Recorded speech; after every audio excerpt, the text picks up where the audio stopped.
అగ్రరాజ్యం అమెరికా మైలురాయి లాంటి 250వ స్వతంత్ర దినోత్సవాన్ని జరుపుకుంటున్న ఈ తరుణంలో ప్రపంచ రాజకీయాలనే మార్చేసేలా మాస్కో, వాషింగ్టన్ల మధ్య హాట్ లైన్ కనెక్ట్ అయింది. రష్యా అధ్యక్షుడు వ్లాదిమిర్ పుతిన్ స్వయంగా డొనాల్డ్ ట్రంప్కు ఫోన్ చేసి శుభాకాంక్షలు తెలిపారు. అయితే ఈ సంభాషణ కొద్దిసేపట్లోనే ఉక్రెయిన్ సంక్షోభాన్ని శాశ్వతంగా ముగించే వ్యూహాత్మక చర్చగా మారిపోయింది. రష్యా అధ్యక్షుడి అత్యంత నమ్మకస్తుడు, అంతర్జాతీయ విదేశాంగ వ్యవహారాల ముఖ్య సలహాదారు యూరీ ఉషాకోవ్ ఈ 90 నిమిషాల సుదీర్ఘ ఫోన్ కాల్ వివరాలను మీడియాకు వెల్లడించారు. ఈ ఏడాది పుతిన్, ట్రంప్ల మధ్య జరిగిన 4వ అధికారిక సంభాషణ ఇదేనని ఉషాకోవ్ స్పష్టం చేశారు. ఇది కేవలం ఒక సాధారణ దౌత్యపరమైన ఫార్మాలిటీ కాదని, అత్యంత నిర్మాణపరమైన వ్యూహంతో, పనిపై స్పష్టమైన ఫోకస్తో ఈ చర్చలు జరిగాయని ఆయన పేర్కొన్నారు.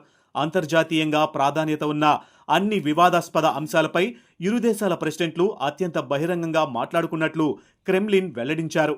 ఈ చర్చల సందర్భంగా ఉక్రెయిన్ యుద్ధభూమిలో ప్రస్తుతం ఉన్న క్షేత్రస్థాయి వాస్తవ పరిస్థితిని పుతిన్ ట్రంప్కు పూసగుచ్చినట్లు వివరించారు. ప్రస్తుతం రష్యా సైన్యం యుద్ధరంగంలోని లైన్ ఆఫ్ కాంటాక్ట్ వెంబడి అన్ని వైపులా వేగంగా దూసుకుపోతుందని, ఉక్రెయిన్ సైన్యాన్ని పూర్తిగా వెనక్కి నెట్టేస్తున్నామని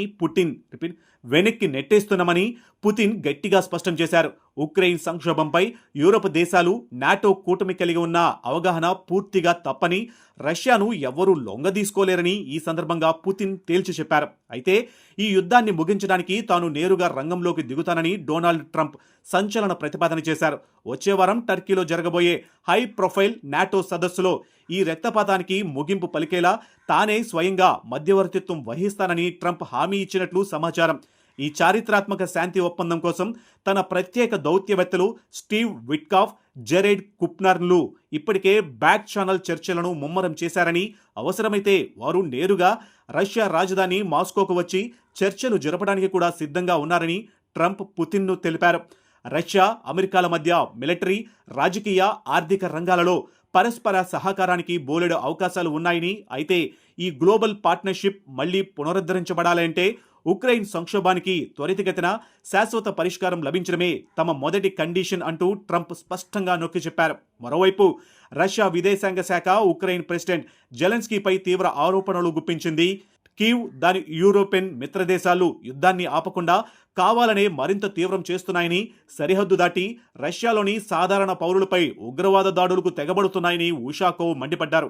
ఇదిలా ఉండగా రష్యా అధ్యక్షుడు ప్రెస్ సెక్రటరీ డిమిత్రీ పెస్కోవ్ తాజాగా ఒక ఊహించని సంచలన ప్రకటన చేశారు.